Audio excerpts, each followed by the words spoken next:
Hello everyone.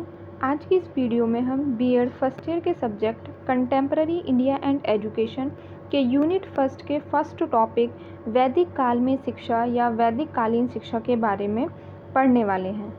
तो आइए start करते हैं।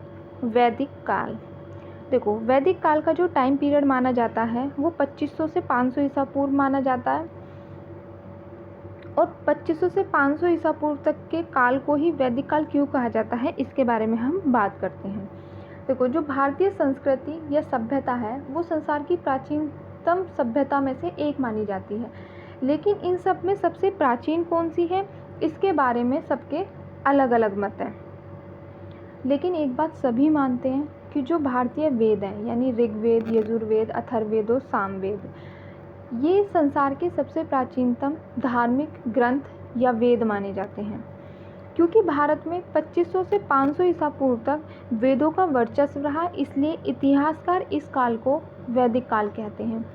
वैदिक काल में हमारे देश में एक समृद्ध शिक्षा प्रणाली का विकास हुआ और इस शिक्षा प्रणाली को ही वैदिक शिक्षा प्रणाली कहा गया। अब जो ये वैदिक शिक्षा प्रणाली थी ये वैदिक धर्म और दर्शन पर आधारित थी। शिक्षा की दृष्टि से वैदिक काल को दो उपकालों में विभाजित किया गया। नंबर 1 प्रारंभिक वैदिक काल और उत्तर वैदिक काल। उत्तर वैदिक काल को ब्राह्मणीय शिक्षा प्रणाली भी कहा जाता है, क्योंकि उत्तर वैदिक काल में क्या थी, वर्ण व्यवस्था आ चुकी थी और वर्ण व्यवस्था के अनुसार जो ब्राह्मण लोग थे उन्हें शिक्षा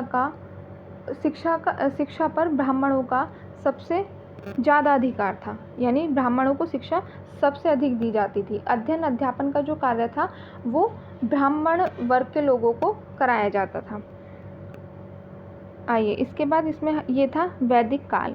अब इसके बाद में हम बात करते हैं वैदिक काल में शिक्षा का अर्थ, कि वैदिक काल में शिक्षा का क्या अर्थ था।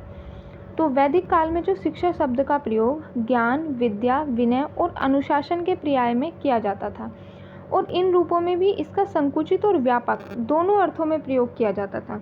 अब संकुचित और व्यापक, जैसे देखो संकुचित का अर्थ होता था वैदिक काल में कि वैदिक काल में बच्चा घर पर ही कुछ शिक्षा ग्रहण करता था, कि बालक को क्या किया जाता था वैदिक काल में, जो सबसे उसकी प्रारंभिक शिक्षा थी वो घर पर ही दी जाती थी। जो बच्चा शिक्षा घर पर ग्रहण करता था उसका अर्थ होता था संकुचित शिक्षा, उसे हम संकुचित कहते थे। अब व्यापक शिक्षा का क्या अर्थ है, उसके बाद जब बालक की जो गृह शिक्षा थी वो समाप्त हो जाती थी, उसके बाद बालक को गुरुकुल में प्रवेश कराया जाता था और जो शिक्षा बालक गुरुकुल में जाकर ग्रहण करता था वही शिक्षा का व्यापक अर्थ होता था, यानी कि गुरुओं के द्वारा शिक्षा ग्रहण करना ही शिक्षा का व्यापक अर्थ है। तो ये था आपका वैदिक काल में शिक्षा का अर्थ। उसके बाद स्टार्ट करते हैं अपना नेक्स्ट वैदिक शिक्षा प्रणाली की मुख्य विशेषताएं, कि वैदिक काल में वैदिक शिक्षा प्रणाली की मुख्य विशेषताएं क्या थी। तो राज्य के नियंत्रण से मुक्त, निःशुल्क शिक्षा और आय के स्रोत यानी दान, भिक्षा और गुरु दक्षिणा। सबसे पहला पॉइंट है आपका राज्य के नियंत्रण से मुक्त। तो जो वैदिक काल में जो शिक्षा की व्यवस्था थी वो गुरुओं के द्वारा की जाती थी, है ना, यानी कि उस पर राज्य का कोई उत्तरदायित्व नहीं था। राज्यों के द्वारा शिक्षा के बारे में कोई भी निर्णय नहीं लिया जाता था, ना ही राज्यों का कोई नियंत्रण होता था। जो भी शिक्षा के बारे में निर्णय लेने हैं, जो भी विधियां बनानी हैं, वो सब क्या किया जाता था, वो सब गुरुओं के द्वारा ही किया जाता था। और उस समय यानी वैदिक काल में शिक्षा पूर्ण रूप से गुरुओं के नियंत्रण में होती थी। उसके बाद नेक्स्ट है आपका निःशुल्क शिक्षा। जो वैदिक काल में जो शिक्षा दी जाती थी वो पूर्ण रूप से निःशुल्क थी, यानी वैदिक काल में आज के जैसे कोई भी फीस नहीं ली जाती थी, ठीक है, ना कोई बच्चों से कुछ भी एक्स्ट्रा जो भी करिकुलम या एक्स्ट्रा एक्टिविटीज़ आज होती हैं जैसे उनके लिए फ़ीस ली जाती है, तो ऐसा कुछ भी नहीं होता था। वैदिक काल में निःशुल्क शिक्षा दी जाती थी और शिष्यों के रहने की, उनके खाने की, ये सब व्यवस्थाएं भी गुरुओं के द्वारा ही की जाती थी। लेकिन हाँ, जब शिक्षा समाप्त हो जाती थी, कि शिक्षा की समाप्ति पर यानी शिक्षा पूर्ण होने पर जो शिष्य था वो अपनी सामर्थ्य के अनुसार गुरुओं को कुछ ना कुछ भेंट या उपहार अवश्य देते थे, गुरु दक्षिणा के रूप में। ठीक है, तो इस प्रकार से निःशुल्क शिक्षा दी जाती थी वैदिक काल में। उसके बाद है आय के स्रोत, दान, भिक्षा और गुरु दक्षिणा। अब देखो, अब अगर निःशुल्क शिक्षा दी जाती थी तो आय के कुछ तो स्रोत होंगे भाई, खर्चा कैसे चलेगा। तो ठीक है, तो उसके लिए क्या थी, दान, भिक्षा और गुरु दक्षिणा। कि वैदिक काल में गुरुओं को आज की तरह राज्यों, मतलब जो हमारे गुरुकुल होते थे उनको आज की तरह राज्यों से कोई भी अनुदान या कोई भी सहायता प्राप्त नहीं होती थी। उस समय जो भी राजा महाराजा या समाज के धनी लोग होते थे वो क्या करते थे, गुरुकुलों को अपनी स्वेच्छा के अनुसार भूमि, पशु, पात्र या कुछ मुद्राएं या इनके पैसे दान स्वरूप भेंट में देते थे। ठीक है, जिससे क्या होता था कि गुरुकुल अपना क्या करते थे, उससे खर्च चलाते थे। बाकी अपनी दैनिक आवश्यकताओं की पूर्ति के लिए गुरुकुल में क्या होता था, जो शिष्य थे वो समाज से नित्य ही भिक्षा मांग कर लाते थे और अपना जीवन यापन करते थे। उसके अलावा गुरुकुल की आय का जो तीसरा स्रोत होता था वो होता था गुरु दक्षिणा। यानी कि जब शिष्य की शिक्षा समाप्त हो जाती थी तो वो अपनी सामर्थ्य के अनुसार गुरुओं को क्या देते थे, गुरु दक्षिणा देते थे। तो ये थी वैदिक शिक्षा प्रणाली की मुख्य विशेषताएं। इसके बाद आपका आता है शिक्षा के उद्देश्य, कि जो वैदिक काल में शिक्षा के क्या उद्देश्य थे। उस काल में शिक्षा का जो मुख्य सबसे सर्व प्रमुख उद्देश्य था वो था ज्ञान का विकास, समाज एवं राष्ट्र के प्रति कर्तव्य पालन, राष्ट्रीय संस्कृति के संरक्षण एवं विकास पर भी उस काल में विशेष बल दिया जाता था।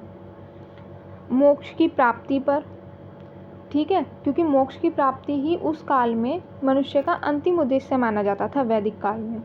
और इसकी प्राप्ति के लिए शिक्षा, मतलब शिक्षकों द्वारा उसका आध्यात्मिक, शिक्षा के द्वारा उसका आध्यात्मिक विकास किया जाता था। उस काल में उस समय शिक्षकों के स्वास्थ्य संरक्षण एवं संवर्धन एवं उनके नैतिक एवं चारित्रिक विकास पर भी विशेष ध्यान दिया जाता था। अब शिक्षा के प्रमुख उद्देश्य इस प्रकार है। सबसे पहला है स्वास्थ्य संरक्षण एवं संवर्धन।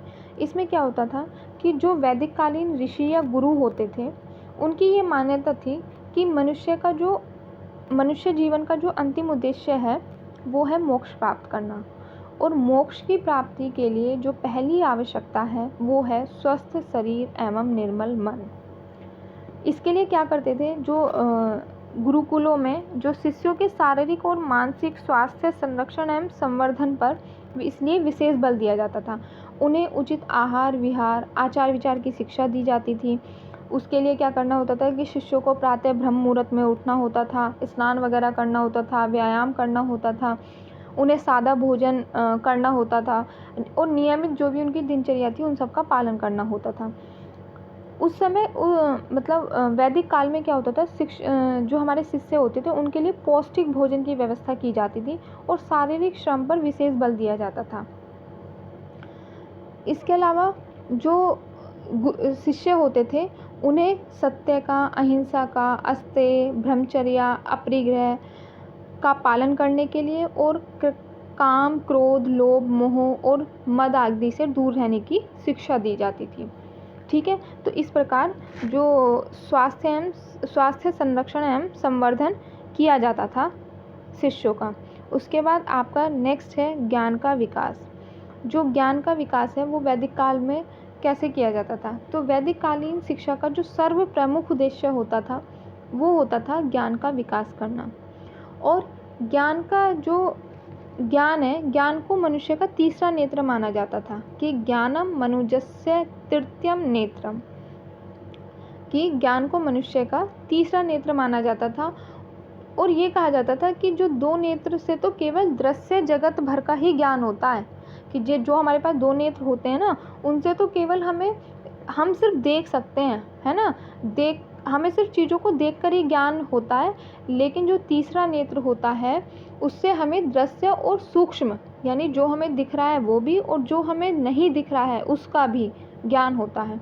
हमें सत्य और असत्य में, वो जो हमारा ज्ञान होता है हमें सत्य और असत्य में भेद स्पष्ट कराता है, करणीय और अकरणीय कर्मों में भेद स्पष्ट कराता है कि हमें कौन सा काम करना चाहिए, कौन सा काम नहीं करना चाहिए। ठीक है। तो इस प्रकार से क्या होता था कि भौतिक और आध्यात्मिक उपलब्धियों को प्राप्त करने का भी मार्ग स्पष्ट करता था। वैदिक काल में शिष्यों को भौतिक विकास हेतु उन्हें भाषा, व्याकरण, कृषि, पशुपालन और कला कौशलों की भी शिक्षा दी जाती थी।